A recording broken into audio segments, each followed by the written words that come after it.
Yeah, I always stress that the way that I got published by the publisher was not the normal path. And so it's very little you can actually learn from that. I don't have the experience of pitching to agents in that way if for people who want to go traditional.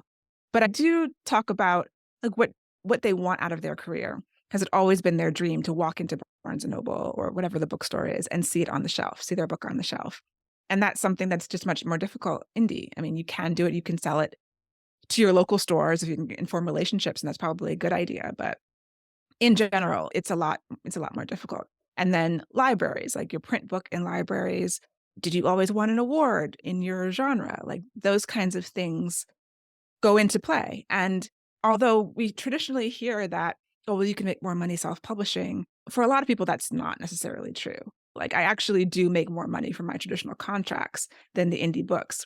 Part of that is because I'm splitting my time. So I'm not able to focus all on the indie books, create these big series that I can then promote in those ways. I do basically, I spend a lot of time with my contracted books, and then I'm also indie publishing. But it's not the case that all authors are going to make goo gobs of money self-publishing, even though you have more control and more ability. It's difficult to sell books. Both paths are very difficult, and I do try to stress they both have their pros and cons.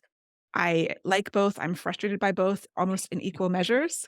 So it's really about what you're looking for, how much control you want to have, what your other skills are and interests.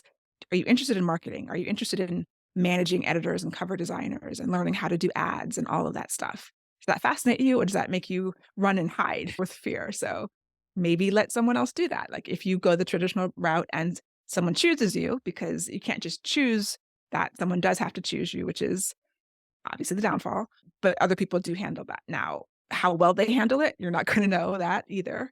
So yeah, they both have different paths that have their own heartaches and benefits to them.